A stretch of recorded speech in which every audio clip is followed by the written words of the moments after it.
baby.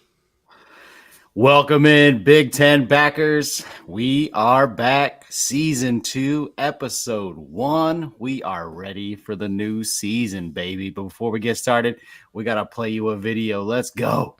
Let's go, Purdue sucks.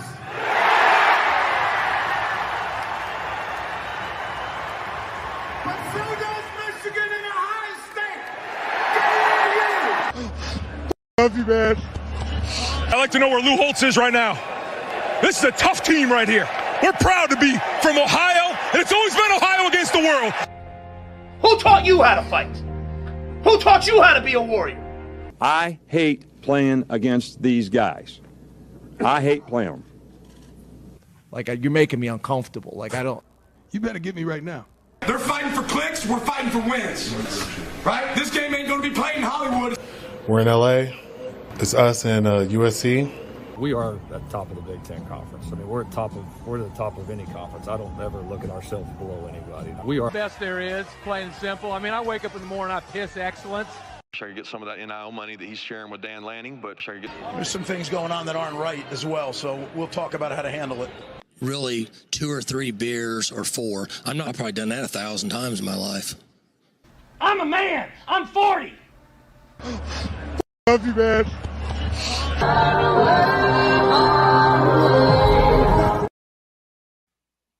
Yeah, man. Little coach hot take for you.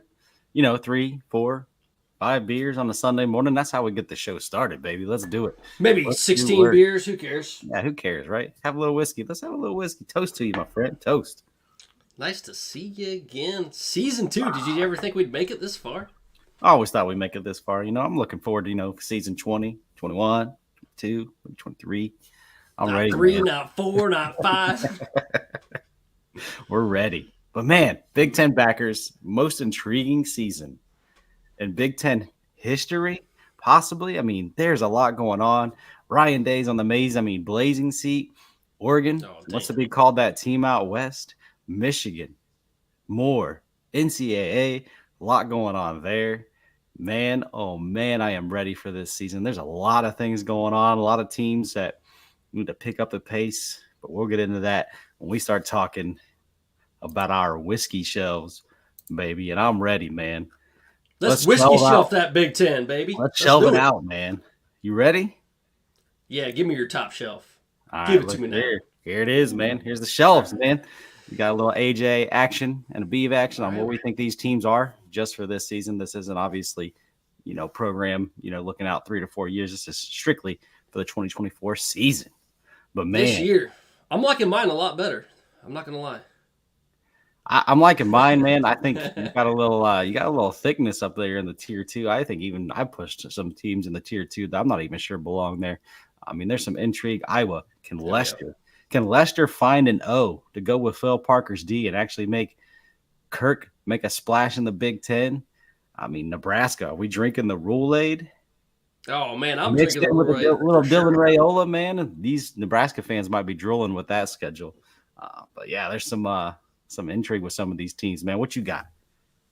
Well, you talked about Nebraska, so I'm going to start there. That team of 1-score losses. They had more turnovers than a girl with a butterface, man. Turn that shit over. They can't do it again this year. 31 turnovers, and only Temple was worse. Think about this. They had 5 games that were 1-score losses. And let's talk about the turnover average in those 5 games. 3 turnovers a game. It's hard to win a game with 3 turnovers. They averaged 3 turnovers in those 5 1-score losses. That's a shot straight to the baby makers, man. Kind of like that dude in the Olympics that hit his dick on the pole vaulting bar. He knocked it off. He lost a medal because of it. I was going to play that video because it's awesome, but we ain't got it at this time. So that's what I got for Nebraska. But for Iowa, man, Tim Lester, he spent some time in Green Bay with the Packers, and that was after Western Michigan canned him. The 2017 through 2021 season, he was 3rd or 4th in scoring offense in the MAC. I'll give it to you. It's the MAC. But, man, if he can get that going along with the defensive coordinator, Will Parker, That side of the team is primed, and we all know it. I mean, they've averaged defense over defense over defense. If they can get that offense to be complementary, get that 25 points a game on the other side, this defense is coming back big. And one of the best defenses in the nation every year. They got Jay Higgins back and pretty much the entire D-line and defensive backfield to go along with it. Yeah, Jay Higgins is the beast. But, man, we got USC. They have the opposite problem. Deontay Lynn, they bring over from UCLA. I mean, Lincoln Riley hasn't found a defense in his entire head coaching existence, and now he's got to change the culture there. And can that get done? That's another intriguing question about USC. You're right. That fight on mojo, they need Deontay Lynn to do it now. With the helmet comms, maybe Riley's offense will slow it down a little bit. They were as quick as a virgin on prom night, and they need to slow it down. Give the defense a break and do it by design, man. Because you know they're going to score, right? It's Miller time. They're always going to score. Speaking about prom night, what about Frank, man? Frankly, he's got to get it done. He's got to move on past 10 wins a year and get past that third place finish in the Big Ten. Now he's no longer in the shadow of the East, and they have a really manageable schedule. If he can't get it done this year, Penn State's got to make a splash, man. You know what, AJ? You're going to put my ass over the coals for this, but I got Penn State high. They're in my top tier. They got their returning quarterback, Drew Aller, and he's going to bring it this year, even if he wasn't big in big games. I know what you're going to say. I'll stop you right there. They also got a stable of running backs, Nick Singleton, Katron Allen, the offensive corner, Andy Kotelnicki from Kansas, and the DC Tom Allen, who's just going to take over just like the Manny Diaz years. He's going to keep that train rolling. Abdul Carter will step down to defensive end, and he's going to light it up, dude. Julian Fleming, wide receiver transfer from Ohio State. He's going to shine in Happy Valley. He's not going to be overlooked by all those 5 stars that were there in Columbus, man. He's going to win out. Tell me about P.J. Fleck, his most senior team. They have the best offensive tackle in the Big Ten coming in. They got a quarterback out of the transfer portal. He put up numbers, man. This could be one of the most dangerous Minnesota teams. Now, will that transition into wins because the Big Ten is so loaded this year? But P.J. Fleck does have his best team he's had in years. Oh, dude, I'm high on Minnesota. After I got the deep dive into Minnesota, 71% returning production. The entire offensive line pretty much returns, along with that transfer quarterback you're talking about from New Hampshire, Max Brosner. He's a fifth-year player. He was the big dick of the FCS, man, leading in passing yards, almost 3,500 yards, while completing 64% of his passes, 29 touchdowns to only 6 interceptions. I mean, the Gophers might not be a popular pick, but with their returning production, the offensive line, 4 of 5 guys returning, including the best of the Big Ten at the offensive tackle, 3 of 4 on that D-line. I mean, what's not to pick, man? Take them.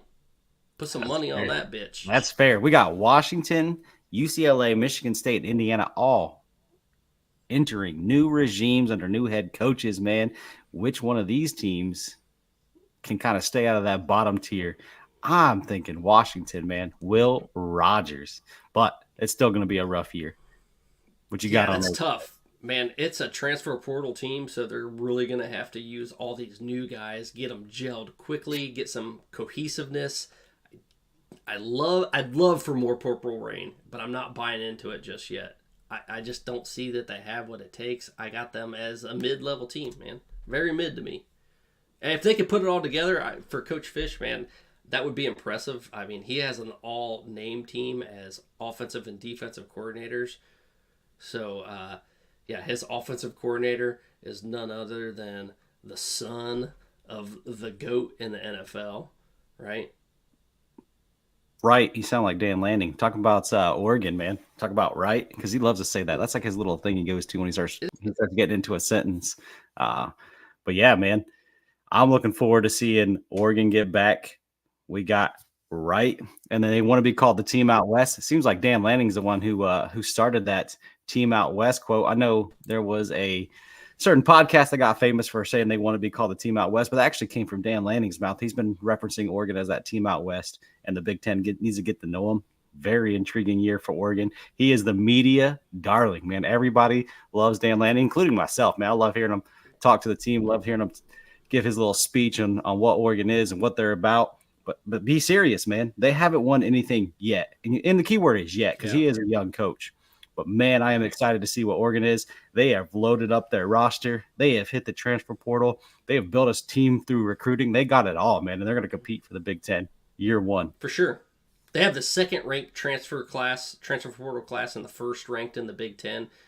Jabbar Muhammad came right over from his rivals. He wants to win that Washington-Oregon rivalry game every year. This time he's just doing it on the Oregon side. The D-line probably has the biggest question marks, and you talked about Dan Lanning being the media darling. He reminds me a lot of Day in his first 2 years. I said it before, I'll say it again. These coordinators are going to be moving up soon. And once he loses those coordinators, how does Lanning respond? He better be looking into that now, because Day had his issues with coordinators. He had some really good hires, but people that left quickly, and Lanning just needs to have that in the back burner. He needs to know what he's going to do next, because I have a feeling after this year, some of those coordinators are gone. Yeah, talk about Day, man. This is a really intriguing season for Ohio State. They spent $20 million on the NIL. Day, like you said, was the media darling, handpicked to be the next head coach after Urban Meyer, and now he's got some scars on him, man. Like, the seasons have hit. He's kind of backed into a corner. What do we get out of Day? He's always been kind of free-spirited until the last couple seasons, and is he playing with an edge, or is he on the edge, right? Like, which one is he? And who do we get out of Ryan Day this year? I tell you what, though, you spend $20 million on the NIL, you got, Coach Meyer and talking about how this is the most talented team he's ever seen at Ohio State. They are just packing on the pressure, man. Same with Jim Tressel. He said the same thing. Like, man, oh, man, things are getting hot in Columbus. So hot, pretty sure we got a heat wave up here in Wisconsin, man. It's getting so hot, it's making it warm for you, dude. Dude, we've talked about this before. This is as top shelf can get.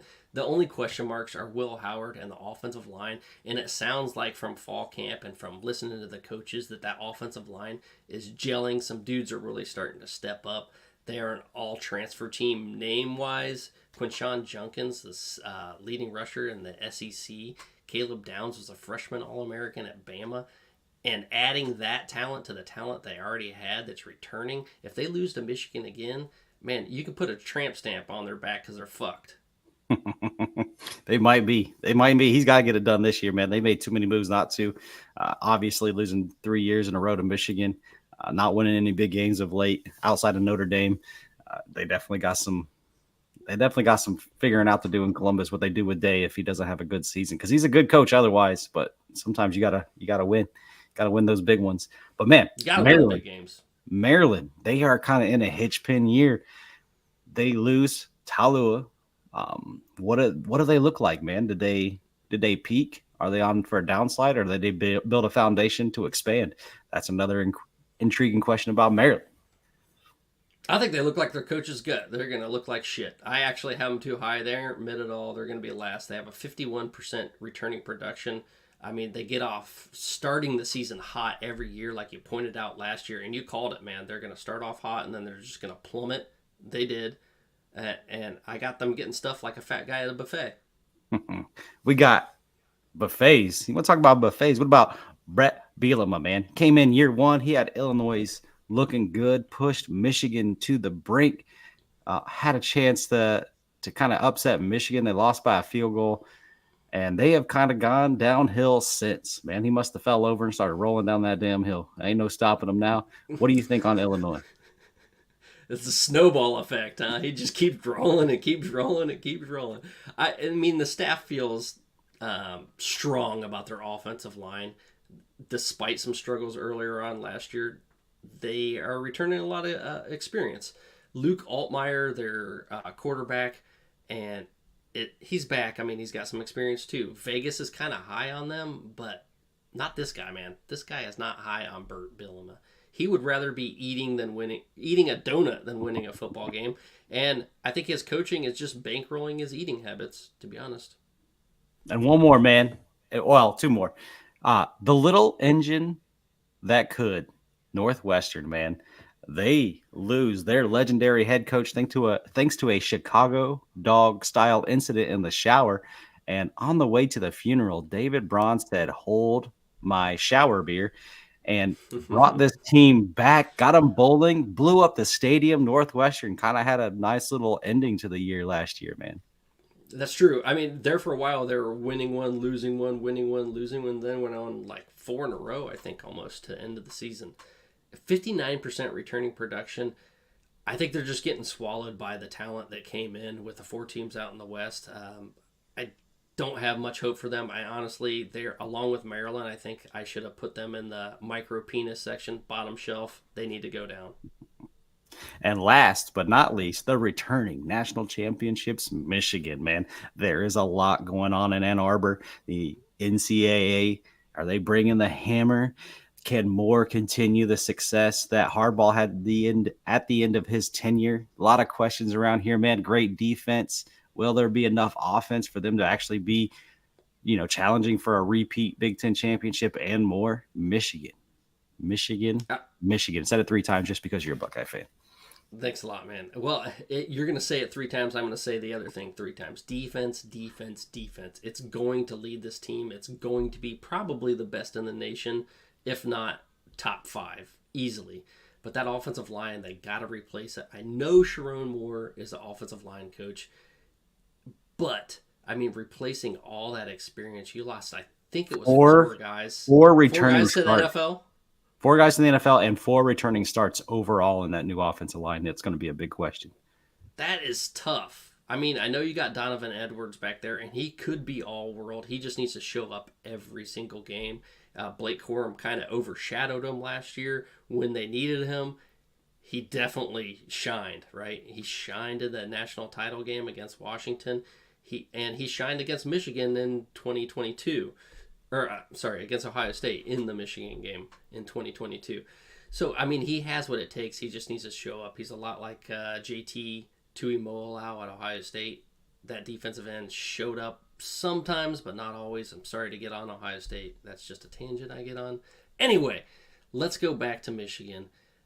I have them good. I don't have them great. They have a 36% returning production. Ouch, dude. Yeah, but 36% of that is pretty much the entire defense, and that defense is an animal, man. And I'll tell you one thing about the offense.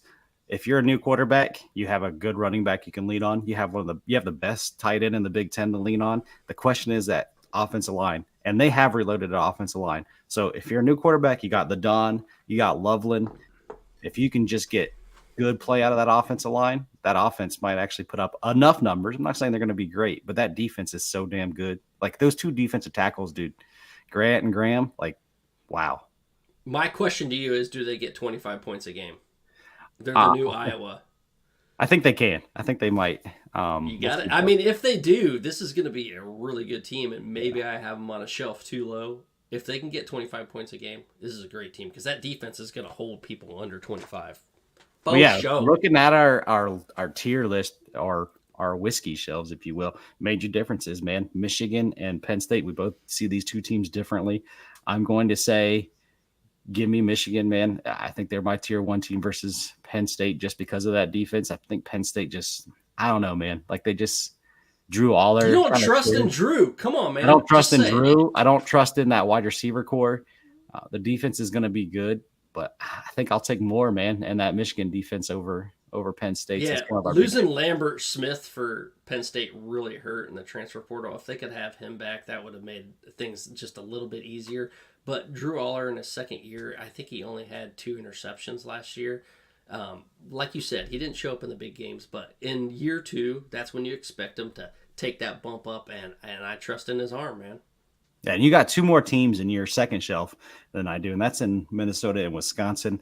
I think I took a leap of faith putting Nebraska up there. I think Nebraska could be a tier 3 team. I think they're kind of on that cusp.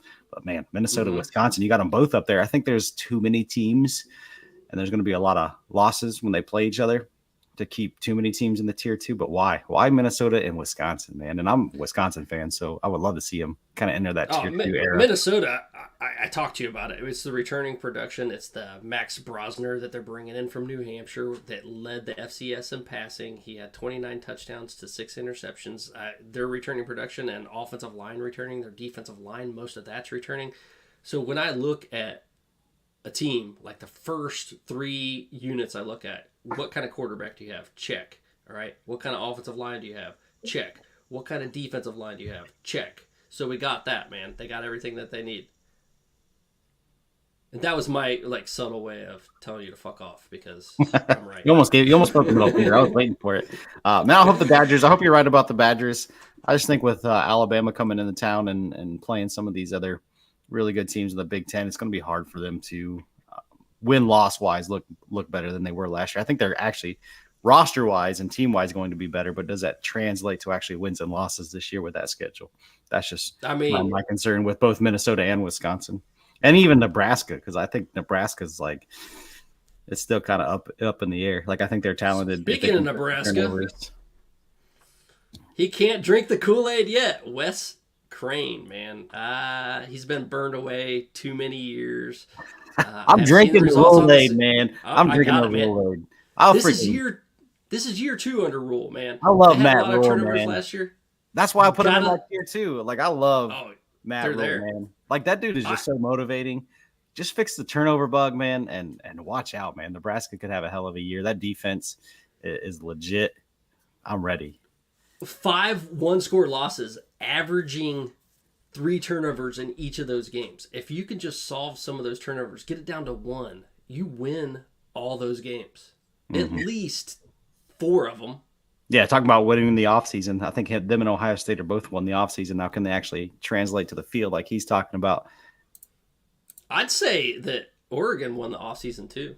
What's your thoughts on the new map commercial? No idea why they have balloons for Nebraska when we don't do that anymore. You guys don't do that anymore? Man, I was there a few years ago, and I still remember the balloon thing. Was that 2019 that we were there? Yeah, I think so. And they did the balloon thing then. Yeah, they had to wait all the way to the fourth quarter, but they let them go. But yeah, I love the new map, man. It was just cool to see that. Can't wait to see it on game day. Always love that Big Ten commercial. But yeah. Wes, why did they get rid of that, man? I wish they still did that. Arthritis. They were causing too much arthritis for the fans holding on to them. Holding it too long. My hands hurt. A little carpal tunnel or something. But yeah, man. I don't know. I kind of picked apart some of your whiskey stuff. You got anything for me? I just can't get on board with Michigan with offensive line replacing having a brand new coach. I mean, your coach wins a championship and bolts to the NFL. There might be looming hammers coming down. Probably not till after this season if they do come down. But just being a coordinator coach, we've seen how long it's taken Ryan Day to get there. We've seen how long it's taken Lincoln Riley to get there. We see how long it's taken Dan Lanning. It's been 2 years. They haven't won any really big games yet, right? So it's going to take him 2 years on average, just looking at everyone else that has everything that they need to really shine at the next level, taking a head coaching job. I just don't see it happen now. They're good.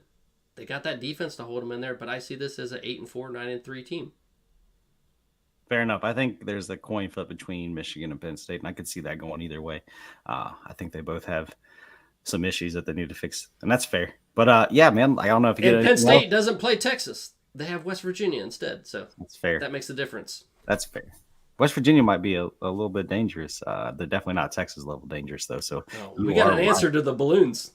Oh, they hurt the environment. Well, I'm kind of an environmentalist. I do drive a Prius, so I'll give them that. That's fair. You know, I don't know if you remember that crazy Cleveland incident way back in the day, but if you don't, look it up. They had an issue with letting go a lot of balloons. But anyways, let's move on to the next segment, man. Let's talk about the big players, man. You ready for the big players? I guess we could. It sounds like a Chip and Dale's commercial, though, but don't we need to pay some bills first? Nah, we're not paying the bills just yet, man. We're not paying no bills today? Oh, man, you got me in 24 minutes without a break, man. I'm telling you, man, we got a big show, and we gotta make some moves, but we'll pay some bills later. But, man, talk about some of these big players, man. You want to go first? Let's hit the first slide here, man. Who you got, what you talking about, and give us the rundown. Mason Graham.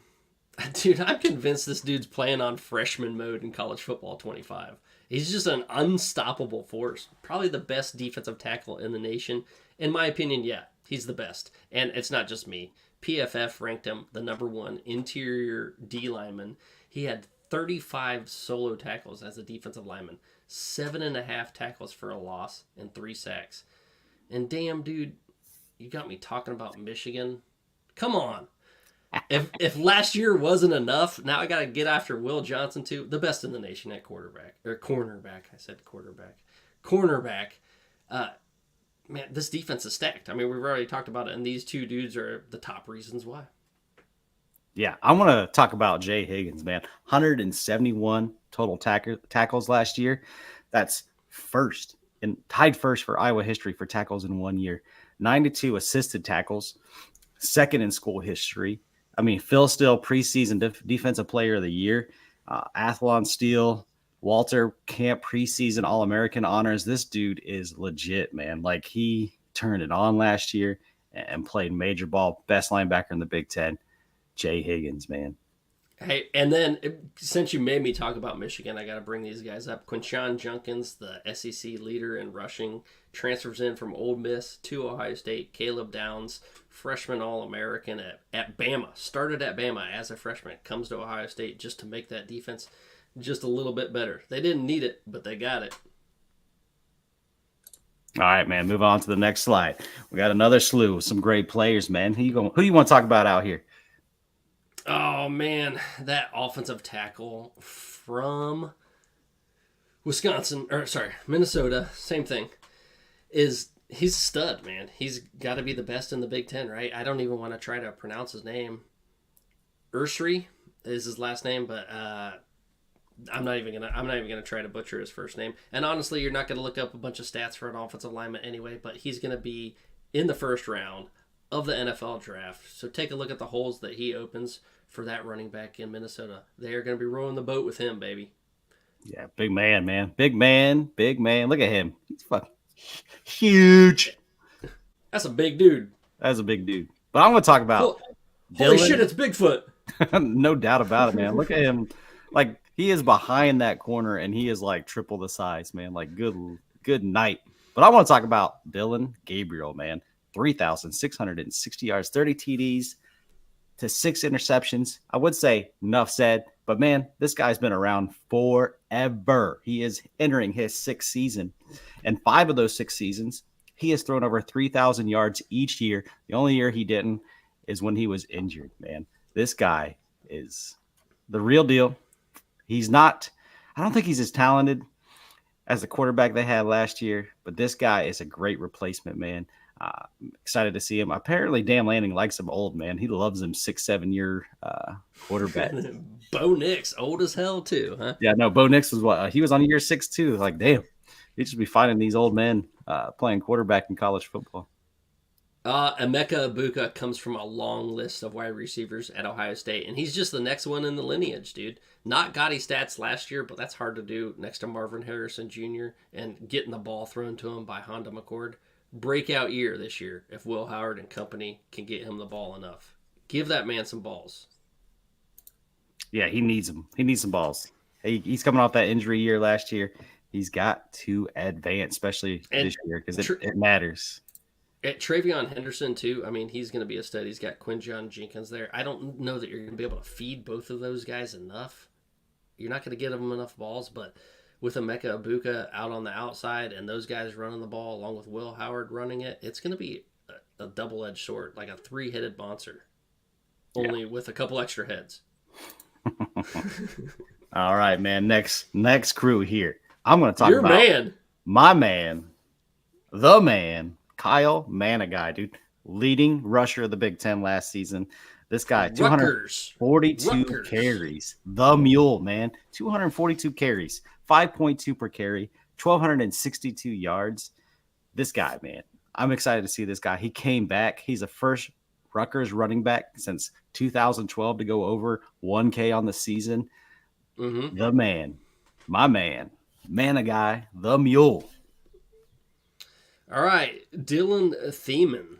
Man, when guys like this come out, there's not too many All-American guys popping up at Purdue. So when you see him, you better pay attention because he's got to be a stud to get attention at Purdue as a safety. 74 tackles, 2 fumbles forced, and 6 interceptions last year.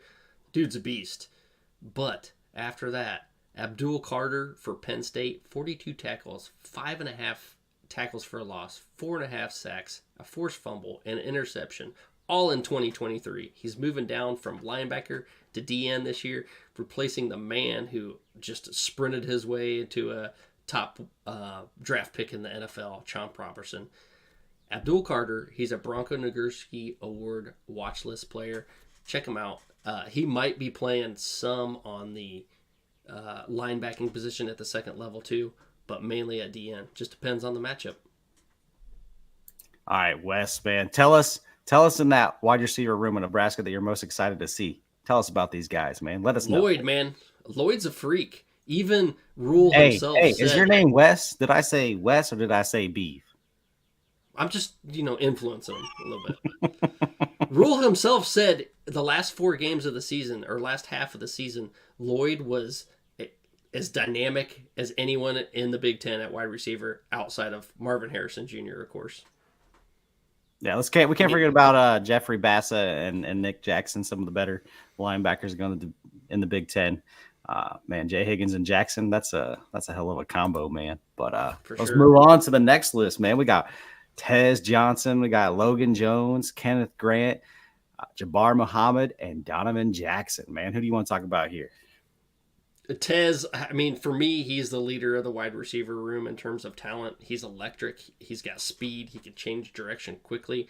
Coming out of somewhere from the Sun Belt. So the opposite of you is what you're Troy. saying. Yeah, I mean, he's got it, man. I think he came from Troy. He was a transfer from Troy 2 years ago. And last year, when I watched him, it was just like, damn, get that guy the ball more. Just get him the ball more because he's going to take off. They got a stacked wide receiver room, but Tez Johnson, to me, is the one that you want to target the most. And Grant, along with Graham, the best DT combo in the nation, easily going to put pressure on any quarterback. Yeah. I want to talk about, we'll stay in Oregon.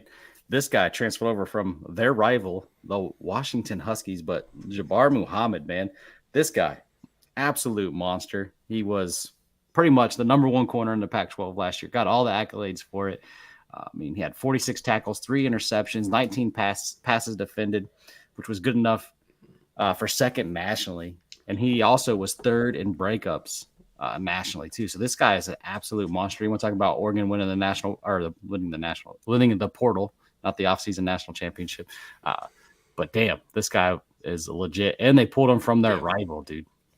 That was a big portal win. That was impressive. I mean, it's hard to see someone come from one side of the rivalry to the other, but man, he picked the best time to do it as Washington was depleted, and then he's going to possibly a national championship type team, right? You're really struggling with that rivalry word today. Wascally Wabbits. Rivalry. Wascally Wabbits. But, and then we got the offensive linemen. I mean, there's not much to say about these guys other than they're going to be in the NFL. Yeah, I mean, these 2 are the better guards in the country. I mean, they're going to be. Donovan Jackson is a preseason All-American on pretty much every list. So, yeah, absolute monster. He's going to be another great one. The question mark for the Ohio State Buckeyes offensive line is not the left side; it is the right side. And if they can find somebody with maybe 3/4 of Donovan Jackson at their guard position, maybe they could actually not have some offensive line issues they had last year. But for sure. I digress. Let's move on. All right, man. We got Darius Taylor, Sebastian Castro, Hunter Wohler, Nicholas Singleton, and Jack Sawyer, man. Who is popping out to you on this list? Darius Taylor. I said that offensive line coming back for Minnesota is going to be Studley. I think it was 4 out of 5 offensive linemen returning. He had 800 yards and 5 touchdowns last year. Had a little bit of an injury bug that held him back, but at one time he was the Big Ten's leading rusher. Look for a big year behind lots of experience in that offensive line of the Gophers. And Gophers territory, a place near and dear to your heart, right, man? That's right. That's right. Love that place. I'm going to talk about my boy, Hunter, man. This guy, second team, all Big Ten safety, 120 tackles, 1 sack, 2 interceptions, 6 pass deflections. Man, oh man, we haven't seen a safety this good in Iowa since 2021. He's the first safety to have 3 consecutive 10-plus tackle games in a row, since I said consecutive, which was what it means. I'm glad I double explained it, but that's what I'm here. Getting that emphasis. Man, 3 consecutive in a row, baby. I mean, and we talked a little bit about the defensive backfield that's returning for Iowa. Defense. As long as they can put some offense with that defense, it's going to be one of, if not the best defense in the nation. Yeah, that defense is just littered all over these top big players. But it's time to all pay these some players, bills, man. All these players, we got to talk about Nicholas Singleton a little bit, man. We talked to his mom, and I believe it was his brother after the Northwestern game. Dude's a champ. I mean, he's just going to be there. This is another reason why Drew Aller's going to have time to throw, because everyone's going to be bringing up that box because they have running backs galore, right? They have a two-headed monster there. Jack Sawyer, the other side of that defensive line. 6.5 sacks, 2 forced fumbles, and he got 5 of those 6.5 sacks in the last 3 games. This man, Jack, came on strong at the end of the season. Will that progress? And will he be the monster of Columbus that he was at the end of last year? I'm glad you broke right in there because you did a lot better than I would have. He's a huge dude. That's all I got left. All right, man. Let's pay some bills, man. We got to keep the lights on up in here. Let's get a little spicy. Let's get a little Danos. Yum, yum, get you some. Very good. Yum, yum, get you some. Yum, yum, get you some. Yum, yum, get you some. Dano seasoning, food's favorite flavor. Yum, yum, get you some. I'm Joe Burrito, your favorite burrito. Whoa. Joe, hey. We all know you're the best. What? You can always do better. Try the new Dano's Hot Chipotle. Hey. Ooh, that's spicy. Yum, yum. Yum, yum, get you some. Yum, yum, get you some. But, man. We got another reason the balloons went away.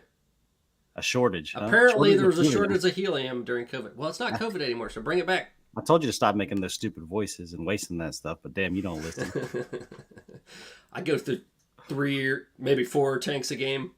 Maybe 3, 4. You know, you're doing a different version 3, of the maybe stranger. 4. You're just trying to change your voice while you make yourself happy, huh? You got it, brother. You like a little Mickey Mouse, huh? Oh, we got more. We got more. We got more, man. But yeah, let's go. Who you got here, man? Who you talking about? Oh man, electric. Zachariah Branch, All-American, coming back. Dude, Ohio State wanted him so bad, and he ended up going the next state over from Nevada to Los Angeles.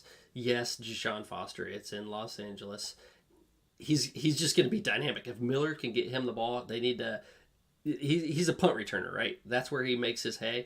But he's got everything it takes to be dynamic on offense as a wide receiver too, and they just need to get it to him. Some jet sweeps, anything. Get that man the ball. This is a loaded slide, dude. Man, like yes, it is. Denzel Burke, Tyleiki Williams, Jonah Monaheim. Like, damn, like this is like a load. I mean, this dude started 3 years at offensive tackle. Like, who does that? Not a lot of people do that.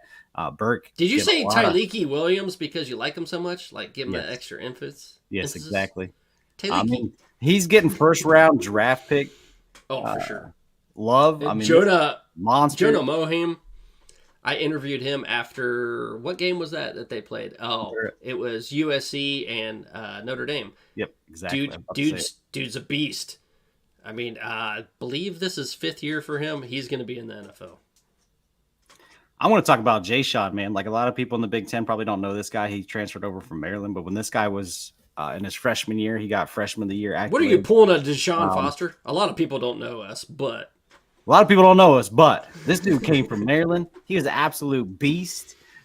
He's playing for Michigan now, man. Talk about adding another element to that defense. But this guy, freshman of the year in 2023, all Big Ten honorable mention, 37 tackles, 3 for a loss, 3 sacks, 3 pass deflections, and an INT, baby. This linebacker is do it all, and he's adding to that Michigan defense, man.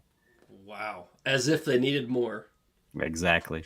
And then Burke, they do need more. He's their coach, but what you got on Burke? Like Burke, man, like this dude, he is coming out firing, man. I mean, he is ready to play. He doesn't want any of that BS. He's going to get everyone on board. He had a dynamic freshman year at Ohio State, had a little bit of a sophomore slump with some injuries and some terrible coaching, and now he's back, man. He's back better than before, coming back for his senior year. Yeah, he's about to show out, man. He is. He's the Lott and Thorpe watch list already. He's got all big honors. He's a Walter Camp second team, thanks to his 24 tackles, 1 forced fumble, 1 INT, and then 8 pass deflections. This guy is a real deal. Another great corner in the Big Ten. People just stopped throwing his way, and they're going to this year too. Like, just don't throw to him. It's a bad idea. And then Tyleek Williams, man, like this guy too, man. He is PFF'd as the 5th best stop tackles, as in like tackles for a loss. Like this guy is an absolute monster. They had Hall go in the 2nd round to the Browns. This guy is actually better than Hall. So we'll see where he ends up in the NFL draft. But this dude is going to be an absolute monster of the middle for Ohio State. For sure. He always has been. It's more of just keeping that motor all game, and I think he showed progress in that from sophomore year to junior year and junior year to senior year this year. He's going to be a beast, man. Just keep his endurance up, and we'll see if he's got what it takes to become that Mason Graham type player for Ohio State. Yeah, Graham's motor is what's insane. But yeah, let's move on to the next slide, man. We got a couple of line offensive linemen from Oregon. I mean, Donovan Edwards. We already heard us talk about him. JTT was mentioned earlier, and then Northwestern, man, cracks the list for the first time here with Xander. Oh, yeah, I got Xander, Northwestern linebacker. Again, someone you need to pay attention to. If you're into just like those obscure guys that are going to make it to the NFL, linebacker, 55 solo tackles, 5 sacks, and 3 interceptions, and top it all off with a forced fumble. When guys like this show up, like I said, you pay attention. It's not easy to make a list like this as a Northwestern linebacker, right? I agree, man. I want to talk about the Donovan Edwards. You love him, man. First team, all big honors. This guy made me some money in the national championship. I said he was the hidden player that Washington was dark horse. He was the dark horse. He was the dark horse, and this man went for 6 carries, 104 yards. That's 7.1 per pop, beef. 2 tutties. This guy went off in the national championship game. Now he's going to be the feature back. I'm ready for the Don era at Michigan. It's crazy that you have Blake Corum and then you're still excited about the next running back. That's how good Michigan's been at replacing running backs. But damn, let's talk about Oregon, man. They're so represented on this offensive line. They were a Joe Moore finalist last year to win the best offensive line. They only gave up 4 sacks, dude. Led the nation only giving up 4 sacks. They gave Bo Nix so much time, man. He was not only grilling steaks, he was making pancakes. He was back there from breakfast to dinner, baby. Like, this offensive line is legit. And Dylan Gabriel is going to benefit from it. That's one of the reasons why we have to have Oregon so high. They got that quarterback. They got that offensive line. Those 2 pieces of the trifecta are together. That defensive line, I need to see what they bring there. They have some talented studs. They have Uiagalelei that started as a true freshman last year at DN. He's back. He sacked his brother, and he's doing big things. And then JTT, man, we talked about him earlier. He'll have a Penn State game. Just owned Penn State. Like, he is the reason why Ohio State won that game. Like, he literally was a one-man wrecking crew, unstoppable in that game. But then he disappears for 3-4 games. Maybe he had those 3-4 beers. Maybe that's what happened. I'm not even sure I've ever seen a stat line for a defensive end like that, or any defensive player, to be honest with you. He had a fumble recovery, an interception return for a touchdown, like 3 sacks. It was ridiculous. A pass breakup. But then you don't see him for 3 games. Like, he's got to work on his consistency like crazy. Yeah. Yeah. Obviously, the talent's there. All the time. I'm with you, but that's what the senior year's for. Boom. All right, man. Last little Big Ten players, if you will. But yeah, get into who you want to get into here, man. I mean, I'm telling you about it. I've talked about it already. Drew Aller, 65% completion percentage, 25 touchdowns to only 2 interceptions. He didn't show up for the big games, like you said, but Penix didn't even show up against Michigan, so he gets a pass there. Historically, good D's in the Big Ten last year, so he had to go against them. Ohio State, I think, was top 3, had to go against them, and wasn't able to really show up. But this year, senior year, dude's going to show out.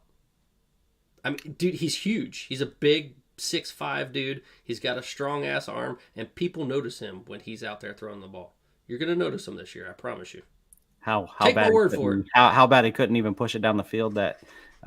He's gonna push it. He didn't have time to push it. The offensive line struggled a little bit, and I mean, he was just getting used to the offense. He was kind of a young player. He's one of those players that just takes another year of development.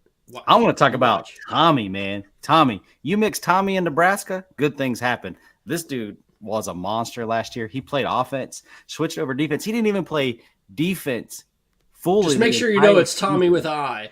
Tommy with an I. It doesn't matter. You have to spell Tommy's right in Nebraska. Doesn't matter. You mix Tommy in Nebraska, good things happen. But this dude played offense, played defense before he played full-time cornerback. And finally, when he played full-time cornerback, 26 tackles, 9 pass breakups, 4 interceptions, man. Imagine what this dude does this year when he's fully committed to that position. I mean, like, he tied the Big Ten for the pass defended last year. This dude is tied leading the Big Ten in pass defenses last year. This dude is an absolute monster, and he's finally going to be solely on his craft at cornerback. And I'm excited for Tommy Hill, man. I think he's one of the best cornerbacks in the league that probably doesn't have the big name yet, but he's going to Tommy Hill, Nebraska. You got it. Elijah Surratt. Just like the rest of the Indiana team, coaches and players included, this is a JMU team. I mean, he is a JMU transfer. He was all Sun Belt, 1,191 yards. It was 11th nationally in total yardage.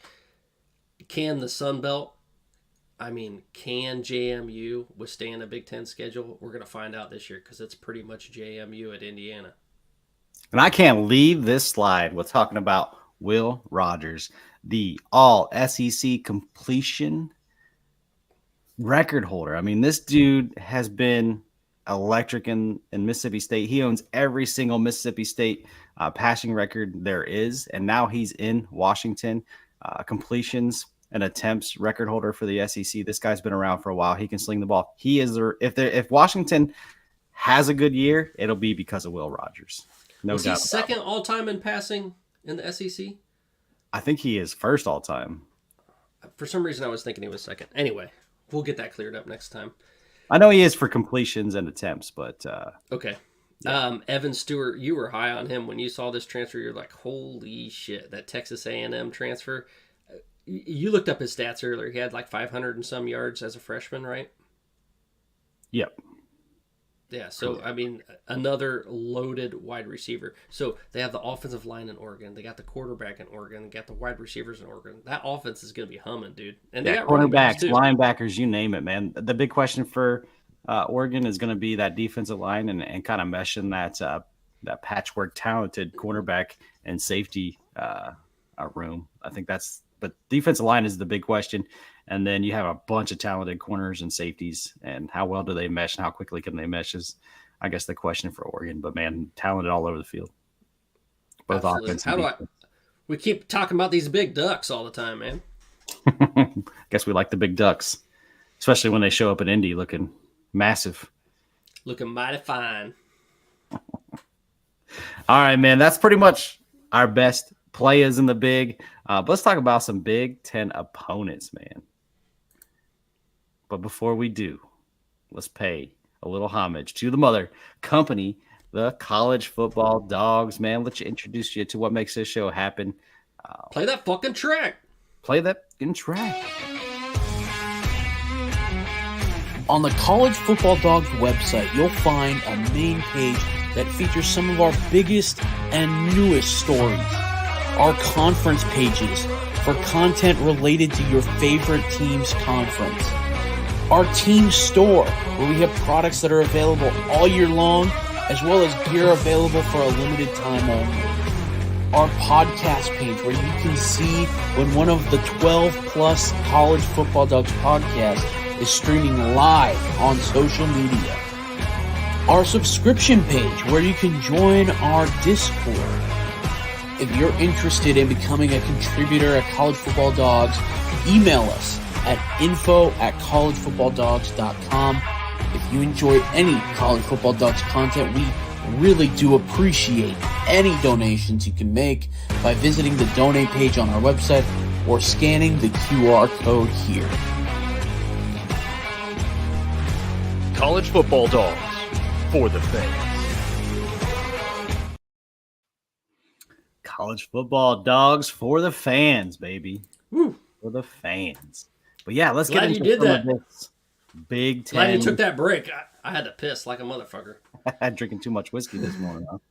Coffee just kind of runs through you, man. Coffee got me. Coffee and whiskey. Best Sunday morning ever. You know, let's hit another whiskey, man. Hey, we're almost through this show. Cheers, my friend. Cheers. Well, let's talk about these big opponents, man. This out of conference schedule, man. You got Illinois playing Kansas. You got Rutgers playing Virginia Tech, which we talked about earlier being a real game to kind of figure out what these two teams are. Colorado and Nebraska. Nebraska wants revenge, man. Penn State's going to West Virginia, and that's an old school kind of rivalry there. In a way, kind of still has that Penn State kind of thing. They kind of hate each other still there. Boise State and Oregon. I think Boise State's Eat shit, Pitt. Sorry.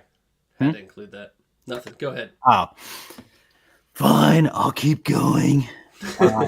Iowa State, obviously. Then Minnesota and North Carolina. Notre Dame, USC. Alabama playing Wisconsin. Then LSU decided to double dip in the Big Ten and take on both those LA schools. I guess when they got there, they got lost and found the other LA school. But didn't know what to do. But let's talk about some of their best players that the Big Ten will play out of these teams, man. Oh, man. Quinn Ewers. I got to start there. His little money-grubbing ass should still be at Ohio State. They'd have had a national title last year. They would have knocked off Michigan at the end of the game because Quinn Ewers knows how to pass the ball. He could have won that. But they'd be working on number 2 for a second straight national title if he stayed there. He had about 3,500 yards, 22 touchdowns, and 6 interceptions. I guess we'll see what he can do against this Michigan defense. It's coming up soon, man. I cannot wait for that game. Cannot wait. I'm ready, man. You got Trey Moore, who transferred in from the old Row Runners, man. That's going to be interesting. But I'm going to talk about Jalen Milroe, college football's version of Michael Vick.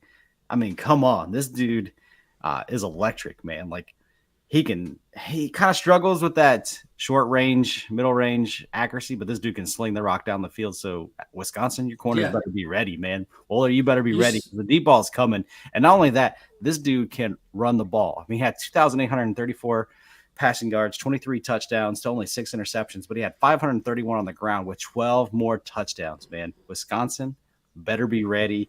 You better get jumping around. We got to make a great environment. Kind of stress him out a little bit. It's going to be hard to do. He plays in the SEC, man. A lot of great stadiums, a lot of great atmospheres down there. But, man, Jalen Milroe coming to Camp Randall. I cannot wait for that game. Oh, dude, Jalen Milroe, just that game against Auburn, that's the thing that stands out to me. Game-winning pass. It was at least 40 yards out, if I remember correctly, and back of the corner end zone. You could not place it in a better position. His deep ball is awesome, and he's clutch. I mean, he's tied 4th in Heisman odds, man. This will be the best quarterback Wisconsin sees all year, and it's coming. That would be a good pick. Early, man. That's a great bet for Heisman. I mean, he can definitely get the job done for sure. He got it done last year, really. I mean, it was just, first year quarterback problems. Second year. And we're not going to go in depth on the other guys, but Malachi Moore for Alabama, another great one. Harold Perkins Jr. and then Mason Taylor for LSU, man. Like more SEC reference. Deshaun Foster's not going to know what the hell to do. He's going to be like, I'm playing a team from LA that's from LA in a state abbreviated LA. By the way, Deshaun Foster, the other team in LA that you referenced in Big Ten Media Days, Southern California, they're also going to play a team abbreviated LA, but they're playing them in Vegas. So don't get confused, man. So in this game, is it LA or is it la, since he's so lost? La. There's a lot of LAs. No one knows what to do anymore. No. But yeah, let's move on, man. Let's talk about some of the ACC opponents and then Notre Dame, man. Like, big time. Big time. But who you got here, man? Chiron drones, man. Like you said, that matchup with Rutgers is going to tell you who's the best of the best, who's going to end up being there. Because we're high on Virginia Tech. We're also high on Nebraska. We are high on Nebraska, but also high on Rutgers. I'm high on some pills. I'm high on coffee right now. Kyron Drones, 2,000 yards, 17 touchdowns, and 3 interceptions. Dude's dynamic in the air, on the ground, wherever you can think of. This is a breakout game for him. It's hard to say that when you're talking about Rutgers, Virginia Tech, right? No one else is going to believe us, but their returning production on both teams is out of this world. I think it's 72% for Rutgers, and it's like 84% for Virginia Tech. It's going to be a great game, man. You talk about like those hidden great games in college football that you don't really recognize when you see the schedule. This is it, man. Rutgers and Virginia Tech, they're both, like you said, turning a lot of starters. Both have a greatest season upon them that if they can just get it done. But first, they got to get through each other, man. And whoever wins this game, watch out, man. I'm ready to see it. Now, I could talk about all these great Notre Dame players. I could talk about Morris. I could talk about Watts. I could talk about Mills. But they're playing USC, and they already know. If they don't know, it's because they forgot about that game last year. This defense totally put it on them. The 5th best defense in the nation last year. USC's got to play them again. This time without Caleb Williams. Did not play very good in that game thanks to this defense. But, dude, Notre Dame's defense, I'll just talk about them all. USC, y'all better get ready, man. Not only do you need to get right on defense, but apparently you need to get right on offense when you play Notre Dame because they bust Trojans, baby. They bust them. Yeah, Xavier Watts was an All-American last year, and Amarian Hampton was an All-American last year. So we have 2 All-Americans on this page from last year, returning. And then Mills, man, I don't understand how he wasn't part of that conversation either because that dude was an absolute 6'5". We talked about this earlier. They have another DT that was an All-American, and it was, what is his name? I can't remember his name. Cross the third. Anyway, he's like 6'1", 255 pounds, and this Mills dude is gigantic and has better stats. Yeah, absolutely insane. But yeah, USC, better get ready, man. You're gonna get that Trojan busted again. Nobody wants that. Nobody wants that. Come on, get right. No one wants get a right. busted Trojan. Nobody. Nobody in their right mind. But let's move on, man. I mean, big names here with Hunter and Sanders. I don't think we really need to spend too much time on them. Hunter, the cornerback wide receiver, everybody knows out in Colorado. I mean, he's on the face of the game of college football 25. I mean, Shedeur Sanders is one of the best quarterbacks in the country, obviously. He just can't get sacked 700 times like he did last year. Actually, he can. That's what Nebraska needs to do. Nebraska needs the pressure Shedeur, man. But yeah, big time game between Colorado and Nebraska. I mean, it's Hunter and Sanders, man. Like, I don't know how much we can go in depth other than that. Colorado, Nebraska, Sanders, and Hunter. Nebraska played better in lots of ways in that game, but turnovers lost the game, man. And I'm How ready. many turnovers did Sims have? I think he had at least 3 in that game. God, man, it was terrible. But I'm ready to see round 2 of this and see hopefully Nebraska kind of put it on Colorado for the Big Ten's sake. But, man, who do you want to talk about? I mean, Garrett Green, a returning starter at quarterback, he is going to be a stud. And going against Penn State, they're playing at West Virginia, a place I'd really love to go see a game down there. That would be awesome. And this is an old school rivalry rehashed, man. This game should be played every year. But I got Drew Aller in a game-winning drive winning that. That's fair. That's fair. You're going to see it. I believe that. I think they'll take out West Virginia. I think when they get into the meat of the Big Ten schedules where Drew West Aller Virginia is a little underrated in my opinion. Oh, they're a good team. Don't get me wrong. I don't think they're a bad team. I just think defensively, I think they're going to struggle to kind of keep up with Penn State in that game. But I want to talk about Kansas, man. You want to talk about having your hands full other than fried chicken, Brett Bielema, Kansas this year is going to be lights out. And Illinois fans, if you haven't heard of Jalen Daniels, you probably should because the rest of the nation has. But I know you're Illinois fans, so we'll cut you a break. But I want to talk about Devin Neal, man. Everybody talks about Jalen Daniels, but Devin Neal is the best player on this Kansas team. I mean, this running back is legit, man. 1,280 yards, 16 TDs on the ground, another 217 in the air, 6.3 yards a carry. This is a dangerous, dangerous running back. And I tell you what, all the Chinese buffets in Champaign better shut down because Bert's headed your way to stress eat right now. Oh, yeah, he's going to be eating them donuts. Donuts. Man, I don't think Illinois has a chance in this one, right? It's just going to be a big-time blowout. That's what I think. I think even if it's in Champaign, I just don't see Illinois having the horses to match with this offensive speed that Kansas is going to put out there, man. I don't see it at all. Kind of an ugly, bad game. I think they're going to get embarrassed a little bit. I hope not, but that's what I see. Bottom shelf for the Big Ten. Yeah, no doubt about that it. micro. But yeah, man, let's get into our last segment here. This one's kind of an interesting one. It's near and dear to my heart. B's been one. He's like, make sure this is on the show. Make sure this is on the show. We got to talk about this. Buckeyes hold on to this like those off-season national championships.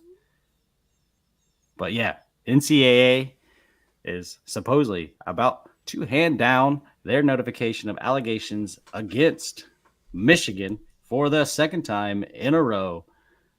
It's back-to-back seasons, man. Not only they said it was going to come out.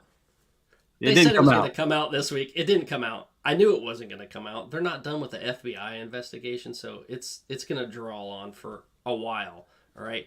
Jake Cosner, the quarterback coach at Central Michigan, and just so happened to be a student assistant at Michigan for 4 years, had some crossover during the Stallions' tenure. All right, this is check number one that you guys need to pay attention to. If you're a Michigan fan or if you're someone that just hates Michigan, he's fired, all right? You don't fire a guy 4 weeks before the season starts as your quarterback coach. This is one of the most vital positions in all of sports, right?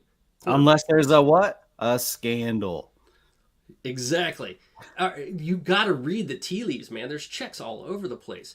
You had a national title winning coach suspended for 3 games. All right, I'll give you that. That was Burgergate. You can erase that. But add on to that another 3 games by the Big Ten at the NCAA's discretion. They gave them the evidence.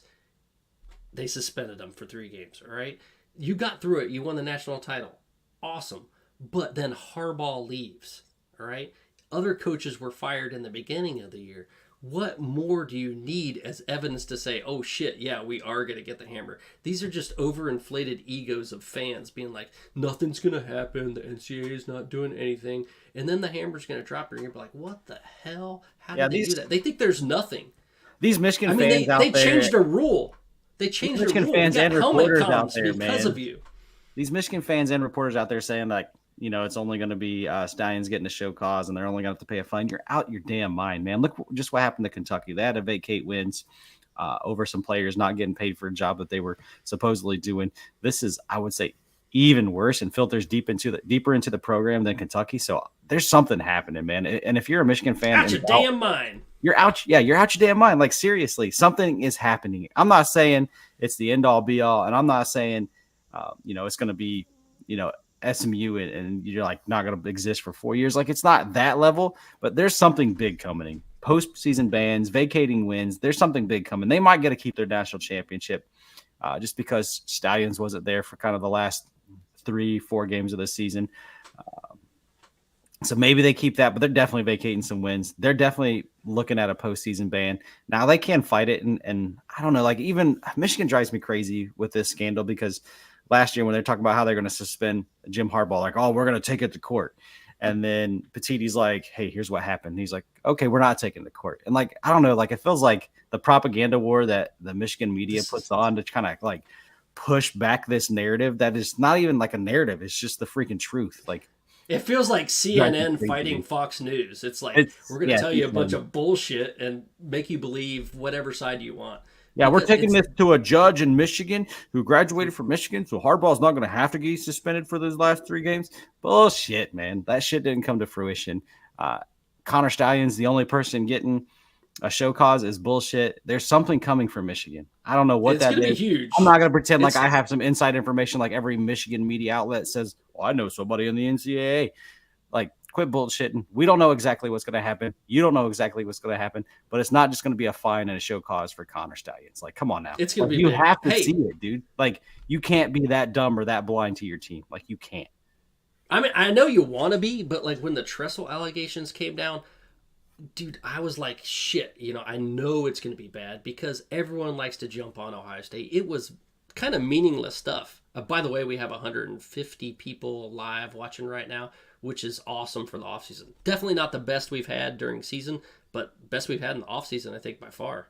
Yeah, I'm excited, man. Everybody's ramping up, man. Everybody's ramping up. Hey, man, this Sunday morning show might be the spot. And with these graphics that we got now, boom. But yeah, man, back to it, man. But yeah, Michigan fans are just out their damn minds, dude. Yeah, fuck Michigan. All those damn people up there. Man, I had a little bit of like respect for Michigan when we went up there. We watched Ohio State versus Michigan. A little bit. I mean, I was like, all right, this is cool. The atmosphere is cool. The fans were nice. They weren't mean to any of the Ohio State fans. But this is just ignorance. Just blatant ignorance. You're out of your damn mind is the best way to put it. Out of your damn mind. I can't understand why you just don't say it was worth it. We got our national title. We beat Ohio State 3 years in a row. It was worth it. Or, damn, that's the problem. I hope it's not that bad when they hand down the punishment. Like, I don't understand how you're that blind. Like, someone get me a tennis ball and let's see how blind these Michigan fans are. Like, please. Like, just let me throw a tennis ball at them. Oh, Mike, see, this is the typical response, right? This is the Michigan ignorance. Ohio State fans need to stop crying. It's not Ohio State fans crying. It is the entire nation saying that you guys are wrong. All right? Even if they vacate wins, does it really matter? We saw the games happen.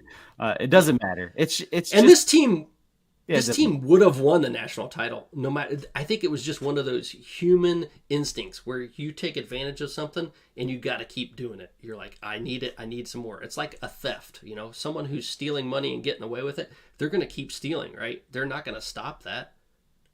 They're just going to keep going until they get caught. And this is what happened with Michigan. They needed it 2 years ago and 3 years ago. Last year, they didn't need it at all, but they kept doing it. Even against Rutgers, man. Rutgers, they should have won that game easily, and they would have without cheating, but they did. I mean, who sends a Spygate to Michigan State, dude? Like, they were already in shambles. The dude was beaten off in the driveway at McDonald's. Like, like the shit's falling apart. And then they brag about beating them 49-0. Like, I mean, that's not impressive. Away. Like, come on now. Like, do you really need to spy on that? What kind of camera footage did you get at McDonald's, yo? Like, damn, Michigan. Like, Connor Steins, who you filming? What are you filming for? Like, they're the one that turned them in. They caught evidence of it. They're like, yo, we're going to release this. But yeah. Stallions was all over that. Like, I see you. Mike says it was worth it, but nothing's going to happen, dude. Something's happening. I'm sorry. Something's coming down. Trash. But you can say it was worth it, dude. All right, man. I'm getting a picture of that. And when it happens, put that back up on screen. You about to take a picture of the screen just so you can give Mike crap, man? Oh, yeah. I'm definitely we'll bring Mike on here. When something happens, we'll bring Mike on here, and he can tell you why you're a crybaby Buckeye fan, or you can kind of rub it in the face and say, see, I told you something was happening. Oh, come on, man. Now you can't type?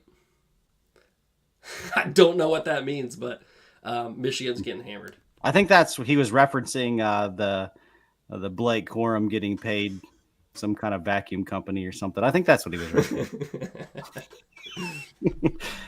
Braska Rascal, man. Oh, yeah. Dude, we are so ready, dude. It's insane. This is going to be the most intriguing Big Ten season in a long time, man. There's just so much happening. The 4 new teams. Can Nebraska take that next step, dude? Like Matt Rule.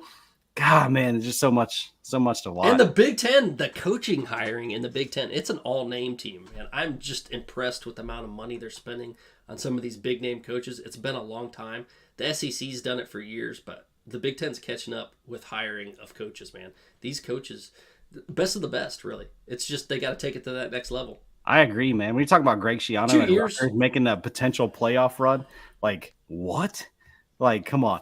But yeah, Mike's right. 2 years at least before we know. It's going to be a long time, man. Like, even when they deliver the letter to Michigan, you're talking like they have 90 days to respond. Michigan responds. There's 90 days for them to respond. Does it get caught up in legal battles? Like, there's all kinds of crazy things that can happen before we see what happens to Michigan. So anybody out there that thinks it's going to happen immediately, you're out your damn minds too.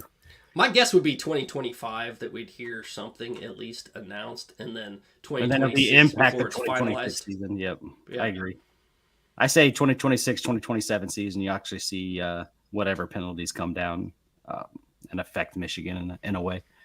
That's the one thing we know. The NCAA works slowly. I ain't seen anything this slow since Mel Tucker. Oh, never mind. Yeah, that was fast. That was fast. How many tucks get a Tucker tuck? If Tucker was tucking. Speaking of him, man, he's suing Michigan State. Yeah, why wouldn't you? I mean, at least try to get some of that money. He got fired for cause. He lost $10 million. Why didn't he show up to his hearings when they were like willing to hear him out? Why did he wait it out? And now he's suing? That's kind of interesting. Not that it matters. Have you been to a university hearing? You're pretty much guilty. True story. You don't. There's no reason to go. It's just a lynch mob. Especially when you're talking to a sexual assault survivor, you're beating off to her voice. Like, come on, man. Yeah, fair enough. University's already pegged you wrong. Let's get back to football, man. Enough of this crap. The season is like weeks away, man. I'm so excited. Can't wait for this opening game, like LSU and USC in Vegas to kind of open the season. I'm ready for that game. You have like two mirrored teams, really good offenses, no defense, man. I'm expecting fireworks in Vegas, man. It's going to be insane. I can't wait for that game. Dude, guys, you have to tune in to this Rutgers Virginia Tech game. I'm telling you, one of those two teams is going to be a standout this year. One of those teams is going to be, and I think it's Virginia Tech, is going to be the Florida State of last year. They're going to be big. And then Michigan and Texas. Like I still believe in Michigan. I still believe in that defense. I would not be shocked if Michigan upsets Texas in Ann Arbor in that game, dude. That's another one I can't wait to see. That's going to be super intriguing. But, man, there's so many good games They're going to have to really run the ball. I think the defensive tackles for Texas are where they lost a lot, so they're going to have to bring up some younger guys that are going to fill those voids. And that's really interesting because it's like kind of week on week or new on new. So defensive tackles versus a new offensive line. And then Bama traveling outside of the South in a non-neutral site game to play Wisconsin and Camp Randall. Dude, like that is college football. What the hell? Like that is college football, dude. I wish I wasn't going overseas and I wish I was here because I would definitely be at that game. Let's speak to that. Why is season 2 a Sunday morning show, man? Sunday morning show. Yeah, new season, new show, new show time. Unfortunately, I will not be in Wisconsin for long. I will be heading overseas, so kind of the 15-hour difference. We got to find the right time frame that works for both me and Beeve.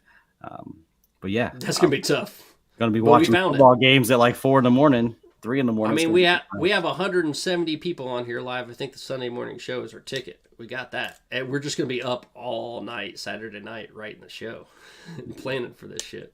Yeah, Penn State better not stumble into Morgantown against West Virginia. Absolutely, man. That West Virginia team is good enough to beat Penn State. And you're playing in Morgantown.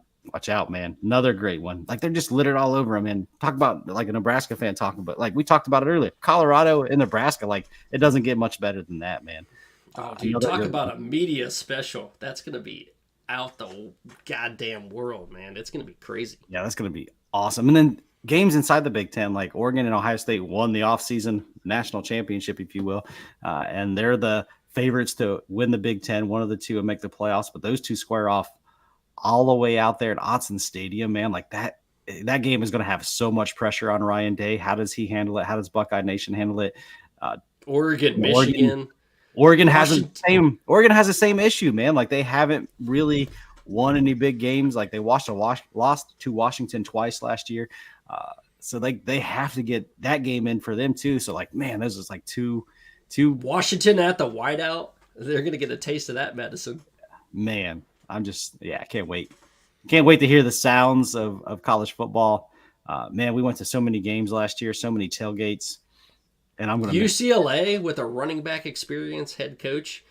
Woo, man, I really want to see what and a brutal. I mean, his favorite song is Good Directions, schedule, man. Good Directions. He loves that song. Brutal schedule, man. I can't remember exactly what it is, but it's Penn State, LSU, Penn State, and one other big team back to back to back. Is it Oregon? Yeah, it's Oregon. I think it's Oregon. Yeah. Yeah. Rough sledding, man. Woo. And they play at They play at LSU, at Penn State, so two of the worst environments in all of college football ever. Damn, UCLA, I feel bad. Nebraska, rascal, man. Night game in Lincoln with 90,000 plus fans to beat Colorado for all of football. Man, that game is going to be, man. It's going to be insane. I wish I was in Lincoln that day, dude. Like, come on, man. There might be a WWF ring right outside. And then right? Isn't Goldberg's son playing? Yep. He's playing for Colorado. He is. I mean, like, man, these two coaches too, man. They're both exciting coaches. Like, I don't know if you've never listened to Matt Rule, if you've never listened to his speeches. I'm not talking to Nebraska fans because I know they have, but everybody else in the Big Ten, go look up Matt Rule talking to his team. Some of the best, dude. And then Deion Sanders, he's obviously clickbaity as can be, and he has his moments in the media and talking to his team. But like these two coaches, these two teams, like, dude, it's just a fun matchup. And he's bringing those receipts, differences. Man. God, I can't wait. Football season right around the corner, man. Couple more weeks. It is the same month as we're going to see football. How are you not excited? How are you? All I know is I need some Rule Aid in my life, man. Let me hit the Rule Aid, man. Cheers. Oh, I'm man, ready for that extra Rule Aid. That Rule Aid is good, man. I'm ready for it, man. I'm ready to see Matt Rule in his second year. Extra tasty. Man, great first season show. It's been fun. Damn near 200 people live. Doing big things, brother. Big Ten backers are on their way up. Season 2, baby. Yeah, man. Hit us back, man. Tell a friend. You see hit a that. like, hit you a subscribe, share. Let's you do see it that up, in the man. bottom left-hand corner. Yeah, you can Subscribe, read left man. to right, top to bottom. Make it happen. Let's go. Subscribe on any of those outlets, man. Our social media. Follow us on Facebook. Follow us on Twitter. Follow us on Instagram. Whatever you want. You can download us anywhere. You can watch us live on Facebook. You can watch us live on Rumble. You can watch us live on YouTube. You can download an audio with Amazon or Spotify. And apparently, Share it Beav with a friend, man. will give you a handy because he can't stop talking about it. So you got that in your back pocket. A virtual handy. Is there any other kind? It's I'll enough to call get you, like, enough to get you I'll- fired at Michigan State. I can tell you that. I'll pull a Tucker. I'll give you a call. You can do all the work yourself. I'll just talk to you. Fair enough. All right, Beav, man. Get us on out of here. Great show. Season 2, episode 1, man. Excited for it. Excited for this new season of football and the show. So let's go. Let's go, baby. Get us Peace out. out. God bless. Big Ten backers are back again, baby. Until next time. Sunday morning.